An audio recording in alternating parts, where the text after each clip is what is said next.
বিজেপির কর্মীদের সাথে সেলফি রচনা ব্যানার্জি। এই দাঁড়া, ছবিটা তুলি সবার, সবাই দাঁড়াও না একটা পাশে। ও হ্যাঁ, দাঁড়া দাঁড়া, একটু দাঁড়াও, আমি সবাইকে দিয়ে দেবো। Thank you. দিদি আমরা বলবো we are same both brother. দেখুন আমি সাংসদ, we are same both brother.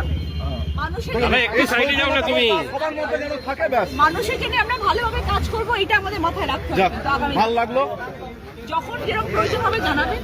অবশ্যই অবশ্যই দিদি, ধন্যবাদ। আপনি এই যে নামলেন, মানুষের কথা খুব ভালো লাগলো। যাবার বেলায় দেখা হলো, কথা হলো না, আর ফিরল না তৃণমূল। তাই রচনা ব্যানার্জি কি এবার ঘাস ফুল ছেড়ে কি এবার পদ্ম ফুলে পাড়ি দেবে? এই প্রশ্নটা জল্পনা তুঙ্গে, সম্ভাবনা বেশি। তাই তিনি বললেন, আমি সাংসদ, আমি কাজ করব সবার জন্য। ভালো কথা। তারপরে চিত্রটা এলো, রাজনৈতিক সমীকরণে চিত্রটা, কথাই বলে না, পাপ কারো বাপের খাতির রাখে না, এই কথাটা বাস্তবেই সত্য। তাই টিভি সকাল ইউটিউব চ্যানেলটি ভালো লাগলে শেয়ার করে পাশে থাকবেন। ঘটনাগুলো স্পষ্ট ব্যাখ্যা করে তুলে ধরলাম। আসে কুণাল বা ছিনালদের অবস্থা কি? পাতলা কেরোসিন হবে না তো?